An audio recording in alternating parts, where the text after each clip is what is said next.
Qu'est-ce que c'est l'insatisfaction, au juste? On parle de quoi là? De tous ces moments où finalement, dans la vie, on ne se sent pas en accord avec notre environnement, avec notre peau, avec les autres, avec nos choix. Ça produit de l'insatisfaction. Au fond, on est toujours comme des enfants. Et quand on observe les bases de leur éducation, la façon dont il est utile de les éduquer du moins, on peut mieux comprendre aussi, mieux cerner nos propres attitudes, notre propre fonctionnement en tant qu'adulte. De cette façon, il n'y a aucune crise, ni à la puberté, ni à la trentaine, ni à la quarantaine, ni à la cinquantaine. On ne vit finalement que des périodes de problématiques qui sont courantes. À savoir que le problème, c'est pas d'en avoir, c'est pas être capable de les résoudre. Voilà. Tout le monde en rencontre des problématiques, c'est le système naturel de l'évolution. Exactement comme le feraient nos cellules. Tous les jours, il y a des cellules qui ont besoin d'être réparées, et le corps agit en conséquence, c'est mathématique. Alors comment fonctionnent les enfants? Pourquoi est-ce qu'ils chouinent? Pourquoi est-ce qu'ils pleurent? Pourquoi est-ce qu'ils crient? Bien souvent, quand ils sont satisfaits de quelque chose, ils rigolent, ils sourient, ou ils sont simplement occupés. A l'inverse, il y aura des crises de larmes, n'est-ce pas? Ou des grands cris de colère. Bon. Donc ils ne sont pas satisfaits de quelque chose. La situation qu'ils sont en train de vivre les préoccupe. À les observer, c'est souvent qu'ils n'ont pas compris quelque chose qui est en train de se dérouler sous leurs yeux ou qu'ils n'ont pas obtenu quelque chose dont ils avaient envie et qu'ils ne peuvent pas obtenir parce qu'ils sont trop petits. Ils réclament de cette façon une aide. Ça veut dire aide-moi à résoudre le conflit intérieur qui me préoccupe, aide-moi à comprendre ce qui se passe en moi, aide-moi à comprendre ce qui se passe à l'extérieur de moi, aide-moi à obtenir tel élément sur l'étagère qui est bien trop loin. Aide-moi à desserrer la ceinture de mon siège parce qu'elle est trop serrée. Aide-moi à grandir quelque part. Il y a donc une nécessité de cohérence dans l'environnement et à l'intérieur de l'enfant.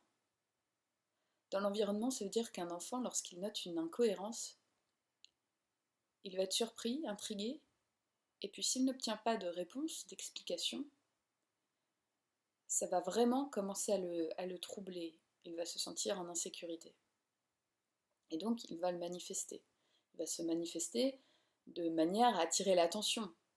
Et attirer l'attention, pourquoi? Pour obtenir un apprentissage, pour obtenir une explication ou pour obtenir un objet dont il a besoin.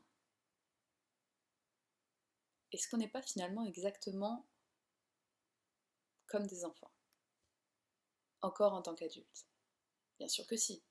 À la seule différence que, au lieu de continuer à taper du poing sur la table et remuer dans tous les sens en rougissant, on peut aussi tout simplement se poser et se demander qu'est-ce qui est incohérent? Est-ce que c'est ma vie? Est-ce que c'est le comportement des gens autour de moi et il y en a peut-être trop? Est-ce que j'ai besoin d'explications sur quelque chose que je n'arrive pas à cerner? Est-ce que c'est à l'intérieur de moi que c'est complètement incohérent? À quel niveau? Est-ce que c'est au niveau de mon travail? Est-ce que c'est au niveau de mon couple? Est-ce que c'est au niveau de mon entourage amical? Est-ce que c'est au niveau ne serait-ce que de la décoration de l'appartement? Est-ce que c'est au niveau de moi-même et de ma perception personnelle? Qu'est-ce que je n'ai pas accompli? Qu'est-ce que j'ai envie d'accomplir? Qu'est-ce que j'ai envie d'obtenir que je n'obtiens pas? Comment ça se fait que je ne l'obtiens pas? Et comment réussir à l'obtenir? Est-ce que je le veux toujours vraiment? Ou est-ce que c'est une croyance, juste une vieille habitude de vouloir ça? Bon. Bien souvent, on est perpétuellement intrigué par une même chose jusqu'à ce qu'on l'obtienne. Tout simplement parce que un jour dans notre vie, on a appris que cette chose-là pouvait être particulièrement passionnante, intéressante, voire primordiale et vitale. Or, ce n'est pas toujours le cas. Ce qui nous semble vraiment intéressant est parfois très intéressant pour une autre personne que nous. Or, on s'est tout simplement laissé inspirer. C'est un système d'influence, on ne peut plus humain. Donc, est-ce que ça nous intéresse réellement ou pas? On n'est pas obligé d'être intéressé par absolument tout. Néanmoins, à partir du moment où il y a l'idée d'un intérêt, l'esprit va tarauder jusqu'à obtenir l'apprentissage. On a besoin d'appréhender ce qui nous intéresse. Donc quand on nous dit que quelque chose est important, on a besoin de l'appréhender, tout simplement parce que ça va nourrir un sentiment de sécurité intérieure. Et ce sentiment de sécurité intérieure, encore une fois, il découle d'un sentiment de cohérence. Si quelque chose vous intéresse et que vous ne vous penchez pas sur la question, c'est bien normal qu'il y ait un déséquilibre. Ce n'est pas cohérent. Quand on est intéressé par quelque chose, on s'y penche. Donc souvent, quand on a de grands rêves et qu'on fait tout pour ne pas y parvenir, c'est parfaitement incohérent. Et ça crée du trouble et de l'insécurité, donc de l'inconfort et de l'insatisfaction. Alors par quoi on commence pour se sentir en harmonie? Est-ce qu'on se rue sur le paquet de cigarettes ou sur un paquet de gâteaux? Que sais-je encore? Ou est-ce que simplement on se pose et on observe où est-ce que c'est incohérent? Qu'est-ce qu'on a besoin d'apprendre à faire, à découvrir?